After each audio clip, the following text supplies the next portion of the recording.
പണ്ടുകാലത്ത് നമ്മുടെ പറമ്പുകളിലും റോഡരികിലും ഒക്കെ ഒരുപാട് ചുണ്ടയ്ക്ക കാണുമായിരുന്നു. ഇപ്പോൾ ഇതൊന്നും കാണാനേ ഇല്ല. ഈ ചുണ്ടയ്ക്ക കൊണ്ട് ഇന്നൊരു നാടൻ കറിയായ തീയലാണ് തയ്യാറാക്കുന്നത്. അതിനുവേണ്ടി ഇറുത്തെടുത്ത ചുണ്ടയ്ക്ക അമ്മിക്കല്ലിലോ പലകയിലോ വെച്ച് ചതച്ച് വെള്ളത്തിലിട്ട് നല്ലതുപോലെ ഒലച്ച് കഴുകിയെടുക്കണം. തേങ്ങ, കുരുമുളക്, ചെറിയ ഉള്ളി നല്ലതുപോലെ വറുത്തെടുക്കുക. ചുമന്ന് വരുമ്പോൾ അതിലേക്ക് മല്ലിപ്പൊടിയും മുളകുപൊടിയും ഇട്ടുകൊടുത്ത് ചൂടാകുമ്പോൾ ഒരു പാത്രത്തിലേക്ക് മാറ്റി തണുക്കാൻ വയ്ക്കുക. ചൂടായ ചട്ടിയിലേക്ക് 2.5 സ്പൂൺ വെളിച്ചെണ്ണയും കടുകും വറ്റൽമുളകും ഇട്ട് അരിഞ്ഞു വെച്ചിരിക്കുന്ന ഉള്ളി, പച്ചമുളക്, കറിവേപ്പില, ഉപ്പ്, മഞ്ഞൾപ്പൊടി ഇത്രയും ചേർത്ത് നല്ലതുപോലെ ഇളക്കി വഴട്ടുക.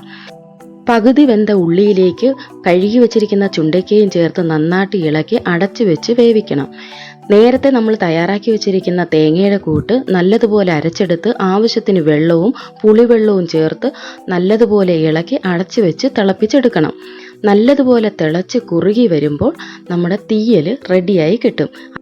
കുറച്ച് ക്ഷമയുണ്ടെങ്കിൽ ഇതുപോലുള്ള നാടൻ കറികൾ നമുക്ക് കഴിക്കാൻ പറ്റും.